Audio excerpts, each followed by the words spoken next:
Hello friends, today we are going to discuss two vital formulas in Excel, HLOOKUP and VLOOKUP. These are the formulas which can be used by a financial planner extensively. Let's suppose I have a data AMC name like this, ICC, HDFC, DSP, Tata, Birla, and then I have brokerage, folio, AUM clients. Let's say I have these four columns, right?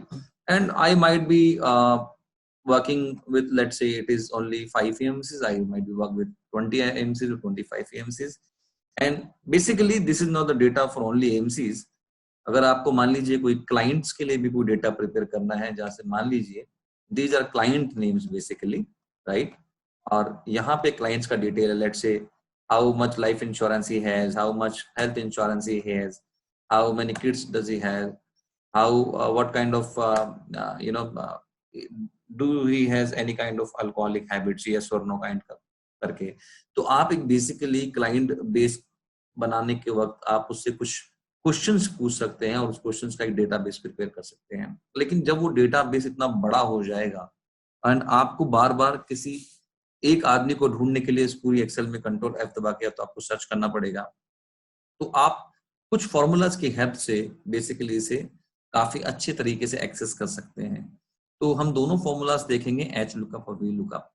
अब HLOOKUP का मतलब है horizontal और V का मतलब है vertical lookup. Horizontal formula हम इस वाली शीट के लिए लगाएंगे. पूछिए क्यों? क्योंकि अगर आप देखेंगे तो मुझे ब्रोकरेज, फोलियो, AUM और क्लाइंट्स, तो ये रो वाइज डेटा है. इसका मतलब ये ऊपर नीचे से हॉरिजॉन्टल फॉर्म में ये डेटा है, तो मुझे यहाँ पे HLOOKUP लगाना पड़ेगा. और अगर आप इस वाली डेटा को देखेंगे तो कॉलम्स में ब्रोकरेज, फोलियो, AUM, क्लाइंट दिए हुए, तो वर्टिकल फॉर्म में मुझे मेरा रिक्वायर्ड डेटा दिया हुआ है. तो अब किसी दूसरी शीट पे अगर मुझे पता करना है कि किसी स्पेसिफिक AMC में मुझे कितना ब्रोकरेज, फोलियो, AUM और क्लाइंट है, तो हम कैसे पता करेंगे? Let's say it. सो पहले हम लगाते हैं हॉरिजॉन्टल लुकअप. यहाँ पे मैं कुछ भी लिख सकता हूँ, ICC लिखूं, HDFC लिखूं, कुछ भी लिख सकता हूँ. मतलब on the basis of this basically मुझे इस वक्त ICC का चाहिए. उस अगली बार जब यहाँ HDFC डालूंगा तो फिर HDFC का आ जाना चाहिए. टाटा डालूंगा तो टाटा का आ जाना चाहिए. तो I can write anything here, but I have to write AMC name here. और मान लीजिए अगर क्लाइंट है तो क्लाइंट का नाम मुझे लिखना पड़ेगा. तो let's start the formula HLOOKUP. Press tab here. Lookup value. अब देखिए लुकअप वैल्यू ये विल रिमेन सेम. मतलब ICC है तो फिर वो ICC का ब्रोकरेज, फोलियो, AUM, क्लाइंट देगा. HDFC लिखेंगे तो फिर HDFC का ही ब्रोकरेज, फोलियो, AUM, क्लाइंट देगा. इसलिए ये जरूरी हो जाता है कि आप इसे लॉक करें. अब लॉक करने के लिए you can use function F4 और आप अल्फाबेट जो है, जैसे D7 है तो D के आगे पीछे यू कैन पुट डॉलर, ये लॉक हो जाएगा. कॉमा टेबल एरे, यानी वो data range, is asking for the data range. वो डेटा रेंज कौन सा है जिसके लिए आपको ये फॉर्मूला लगाना है. तो शीट 1 पे आइए and then select the data range.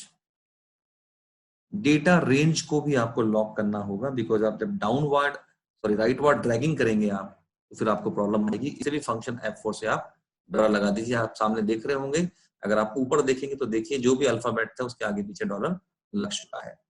Then press comma here. Come to sheet 2 again.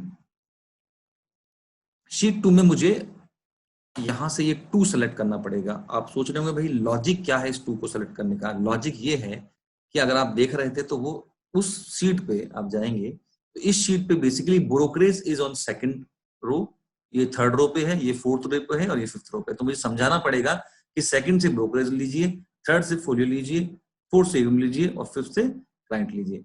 Rightward dragging करूंगा तो ये अपने आप बेसिकली इस तरीके से ये ड्रैग हो जाएगा और सेकंड, थर्ड, फोर्थ, फिफ्थ अपने आप सेलेक्ट करता हुआ चला जाएगा. इसलिए मैंने इसको ऐसे लिख लिया है. मैं उधर शीट पे गया था तो ये शीट 2 दोबारा लिखा हुआ गया, तो मैं इसको कर देता हूं. ट्रू और फॉल्स, तो आप फॉल्स वाला एग्जैक्ट मैच ले लीजिए तो आपको एग्जैक्ट मैच दे देगा. एंटर मारिए. Now you can write word drag it.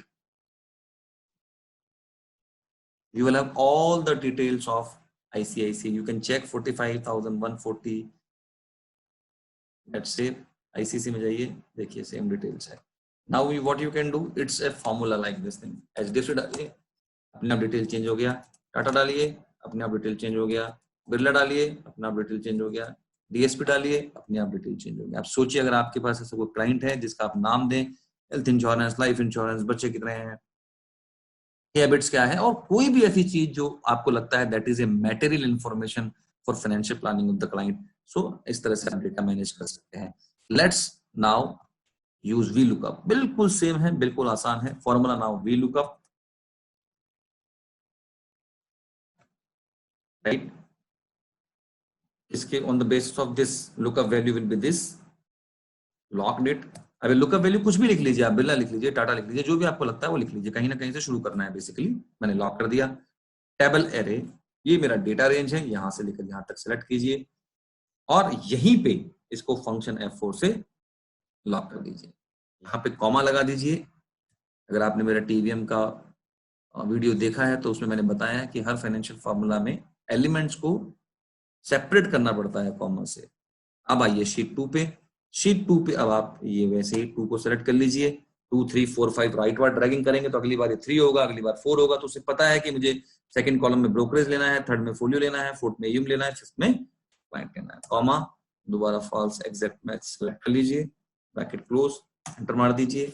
Now you can write ward drag it, you have your data. आप चेंज करके देख लीजिए। आप HDFC, टाटा, सॉरी DSP, इस तरीके से ये फॉर्मूला यूज करके जो फाइनेंशियल प्लानर, और फाइनेंशियल प्लानर ही नहीं, कोई भी आदमी अपने इस डेटा को इस तरीके से एक व्यवस्थित रूप में यूज कर सकता है। Very very important formulas. अगर आपके कोई भी डाउट्स हो तो you can put your doubts in the comment box, I answer this. Thank you very much. अगर आपने मेरे चैनल को सब्सक्राइब नहीं किया अभी तक तो प्लीज सब्सक्राइब कीजिए ताकि मैं आपकी इन्फॉर्मेशन आप तक और पहुंचा सकूं। Thank you so much.